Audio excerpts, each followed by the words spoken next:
Hello guys, ഇന്ന് എൻ്റെ കയ്യിലുള്ളൊരു hard drive എൻക്ലോഷറാണ്. നമുക്ക് നമ്മുടെ മെയിൻ SSD ഇതിലേക്ക് വെച്ച് കൊടുക്കാം. നമ്മുടെ പിന്നിൽ എന്തെങ്കിലും പറ്റിക്കഴിഞ്ഞാൽ പിന്നെ ഒന്നും പറഞ്ഞിട്ട് കാര്യമില്ല.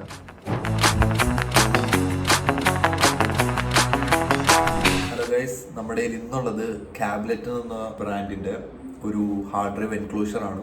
ഞാൻ മേടിക്കാൻ കാരണം എന്താണെന്ന് വെച്ച് കഴിഞ്ഞാൽ എനിക്ക് പഴയൊരു സിസ്റ്റം ഉണ്ടായിരുന്നു. അപ്പോൾ ആ സിസ്റ്റം അറൗണ്ട് ഒരു 5-6 വർഷം പഴക്കമുണ്ട് ആ സിസ്റ്റത്തിന്. അപ്പോൾ എല്ലാ സംഭവം മദർ ബോർഡൊക്കെ അടിച്ചു പോയി അതിൻ്റെ. അപ്പോൾ അതിനൊരു SSD മേടിച്ചിട്ടുണ്ടായിരുന്നു. അപ്പം അതാണ് ഈ SSD 512 GB SSD മേടിച്ചിട്ടുണ്ടായിരുന്നു. അപ്പോൾ ഈ SSD എങ്ങനെയെങ്കിലും യൂസ്ഫുൾ ആയിട്ടുള്ളൊരു പർപ്പസിന് മാറ്റിയെടുക്കണമെന്ന് വിചാരിച്ച് നമ്മൾ ഇൻ്റർനെറ്റിൽ ഞാനിരുന്ന് സെർച്ച് ചെയ്തപ്പോൾ കിട്ടിയൊരു പ്രൊഡക്റ്റാണ് ഈ ഹാർഡ് ഡ്രൈവ് എൻക്ലോഷർ എന്ന് പറയുന്നത്. ഈ ഹാർഡ് ഡ്രൈവ് എൻക്ലോഷർ വന്നിട്ട് ക്യാബ്ലറ്റ് എന്ന് പറഞ്ഞൊരു ബ്രാൻഡിൻ്റെ ആണ്. നിങ്ങൾക്ക് ചിലപ്പോൾ തല തിരിഞ്ഞായിരിക്കും കാണുക. അപ്പോൾ നമുക്കിനി ലാഗടിപ്പിക്കാണ്ട് അൺബോക്സിങ്ങിലേക്ക് പോവാം. അപ്പോൾ നമുക്ക് നേരെ ഇത് അൺബോക്സ് ചെയ്യാം.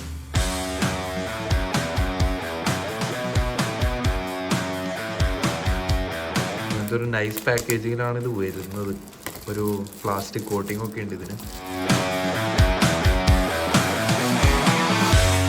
പിന്നെ കുറച്ച് ഫങ്ഷൻസും മെയിൻ ഫങ്ഷൻസും കാര്യങ്ങളൊക്കെ USB 3.0 LED ഇൻഡിക്കേറ്റർ അങ്ങനെ കുറച്ച് കാര്യങ്ങളൊക്കെ കൊടുത്തിട്ടുണ്ട് ഇതിൽ.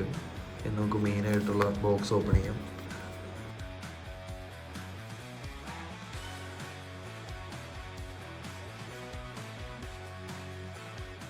ഫസ്റ്റ് തന്നെ നോക്കുകയാണെന്നുണ്ടെങ്കിൽ നമുക്കൊരു USB കേബിളാണ് കിട്ടുന്നത്.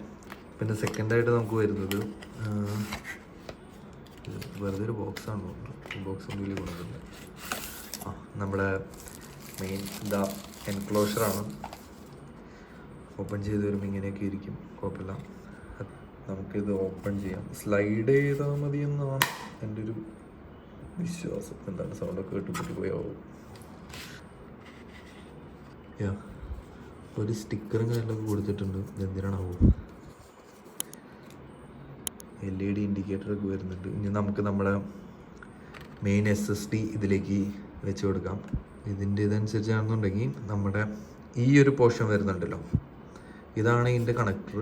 നമ്മുടെ SSDയുടെ ഈ പാർട്ട് നേരെ ഇതിലേക്ക് കണക്ട് ചെയ്ത് കൊടുക്കണം. അപ്പോൾ അതിനായിട്ട് നമ്മൾ ജസ്റ്റ് ഇതിലേക്ക് വെച്ച് കൊടുത്ത് ജസ്റ്റ് സ്ലൈഡ് ചെയ്ത് കൊടുത്താൽ മതി. കറക്റ്റാണ് നോക്കണം.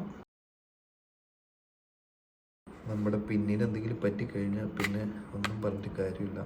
ജസ്റ്റ് ഒന്ന് പുഷ് ചെയ്ത് കൊടുക്കാം. ഇത് ഫസ്റ്റ് നമ്മൾ കറക്റ്റായിട്ട് വെച്ചോ ഇല്ലയോ നമ്മളൊന്ന് കൺഫേം ചെയ്യണം.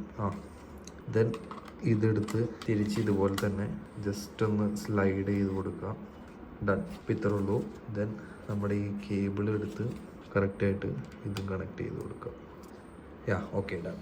നമുക്കിതൊന്ന് സിസ്റ്റത്തിൽ കുത്തി വർക്കിംഗ് ആണോ എന്ന് നോക്കാം.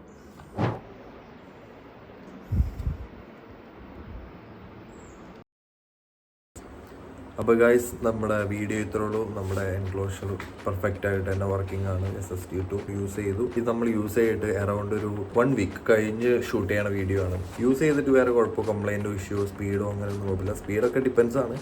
നമ്മുടെ SSDനെ ഡിപ്പെൻഡ് ചെയ്തിരിക്കും അതിൻ്റെ സ്പീഡും സംഭവങ്ങളൊക്കെ. അപ്പം വീട്ടിൽ പൊടി പിടിച്ചിരിക്കുന്ന SSD സംഭവങ്ങളൊക്കെ ഉണ്ടെങ്കിൽ എല്ലാവരും ഈ എൻക്ലോഷർ ഒന്ന് മേടിച്ച് ഉപയോഗിച്ചു നിങ്ങൾക്ക് യൂസ്ഫുൾ ആയിരിക്കും. അപ്പോൾ അടുത്ത വീഡിയോയിൽ കാണാം.